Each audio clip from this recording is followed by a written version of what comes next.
인간은 이 세상에서 마치 자수의 뒷면을 보고 있는 것이나 마찬가지입니다. 갖가지 색깔의 무수한 실들이 뒤섞여 있어서 뭐가 뭔지 전혀 알 수 없는 것이지요. 그러다가 일단 사선을 넘어 하느님의 빛에 닿을 때 비로소 앞면이 드러나 아름다운 꽃무늬가 찬연히 펼쳐지는 것입니다. 이 세상에서 불행이라고 생각되었던 것이 그야말로 은총의 보물의 뒷면이기도 하고요. 바로 그렇기 때문에 요셉 BT는 누구이건 간에 인간의 전기는 출생부터가 아니라 그 죽음에서부터 쓰여지기 시작해야 한다고 말했던 것입니다.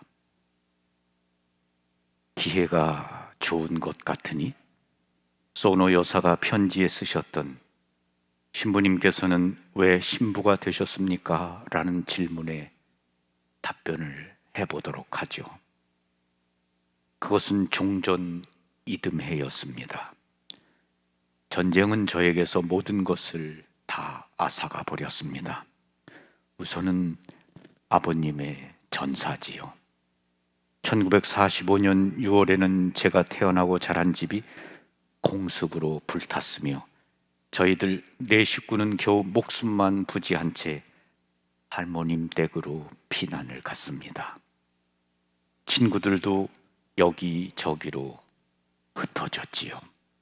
또 패전은 군인이 되어 아버님 뒤를 잇고자 했던 제 꿈을 산산이 부숴버렸습니다.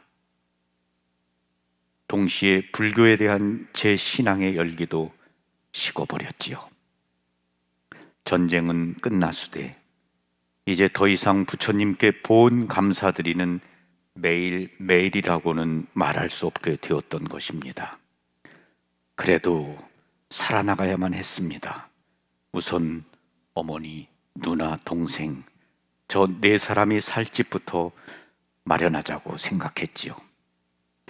그래서 저는 어느 날 거리로 나와 당시 미군의 원조로 건축 중이던 가톨릭 교회 못을 훔치러 들어갔습니다.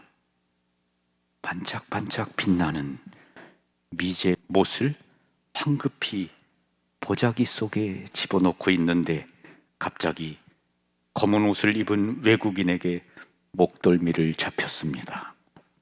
저는 순간 창백해졌습니다. 어두침침한 감옥과 슬픈 듯한 어머님 얼굴이 눈앞에 떠올랐습니다.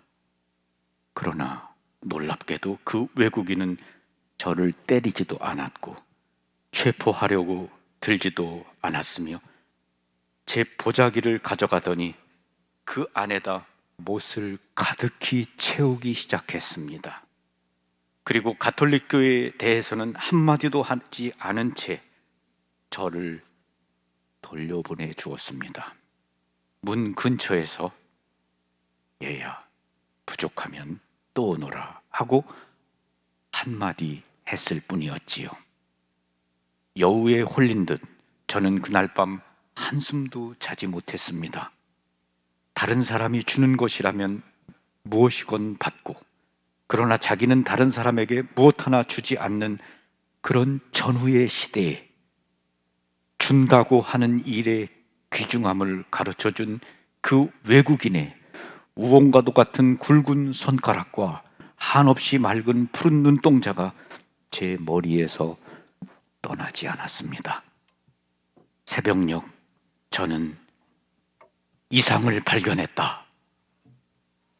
그렇게 외치자마자 벌떡 일어나 그대로 교회까지의 4km를 달려갔습니다.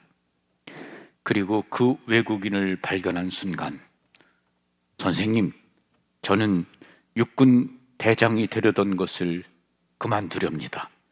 선생님처럼 되고 싶습니다. 부탁입니다. 가르쳐 주십시오. 하며 머리를 조아렸지요. 지금 생각해 보면 웃음 나는 이야기이죠.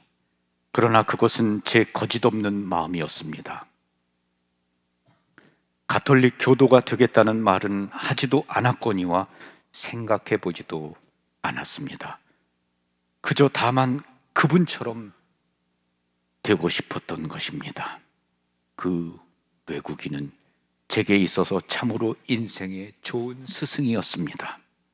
그리스도는 나는 생명이다 라고 선언하셨습니다만 그 생명의 스승을 저는 그분 속에서 찾아낸 것입니다. 저는 아무런 후회도 없이 제 인생을 그분에게 넘겨드리고 말았지요. 저는 세례를 받았습니다.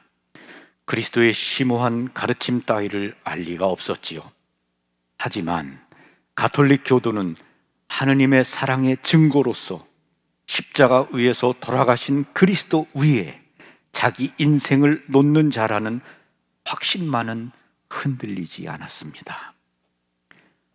하느님의 사랑 위에 놓여진 인생이 다른 사람들의 인생과 다른 것은 아니지만 입신 출세라거나 돈을 모은다거나 성공을 거둔다는 것과는 관계가 없지요. 사랑의 길은 그리스도를 십자가로 이끌어 갔습니다. 십자가의 죽음이야말로 하느님의 사랑의 최고 증거이며 완성이었습니다. 제 일생의 스승인 그 외국인은 로칸트라는 이름의 신부님이셨지요. 1955년 2월 동경 유경학원 화재 때 미처 피하지 못한 제 동료를 구하려고 불 속으로 뛰어드신 후 결국엔 다시 밖으로 나오지 못하셨습니다. 젊은이를 팔에 꼭 끼신 채 불에 타 돌아가셨던 것입니다. 로칸트 신부님은 수제도 아니셨고 명 설교가도 아니셨습니다. 하지만 설교단에 서셔서 우리들 일본인이라고 말씀하실 때에 그분이 저는 참으로 좋았습니다.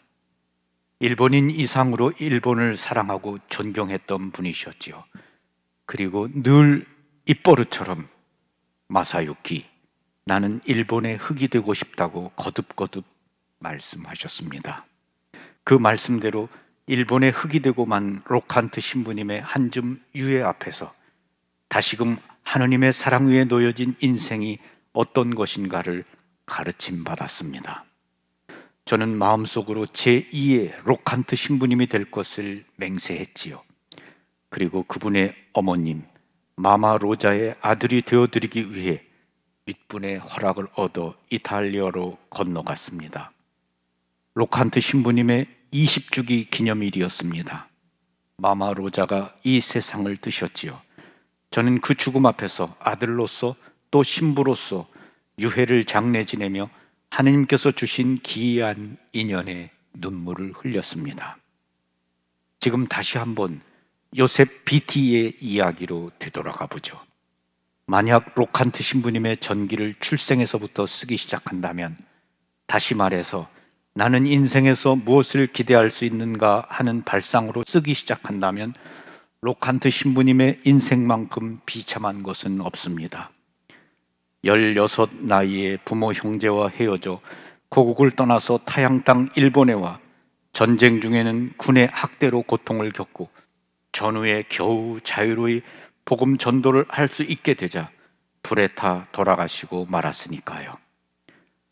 그러나 그분의 전기를 죽음에서부터 쓰기 시작한다면 그분의 생애만큼 휘황한 것은 없습니다.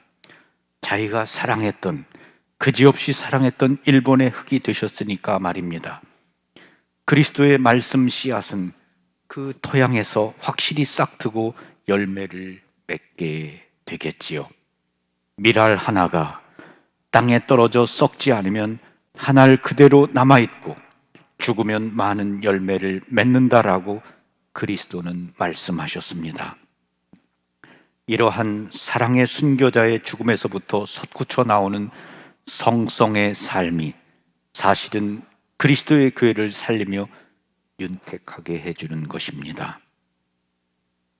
사랑한다는 것은 얼마나 멋진 일입니까?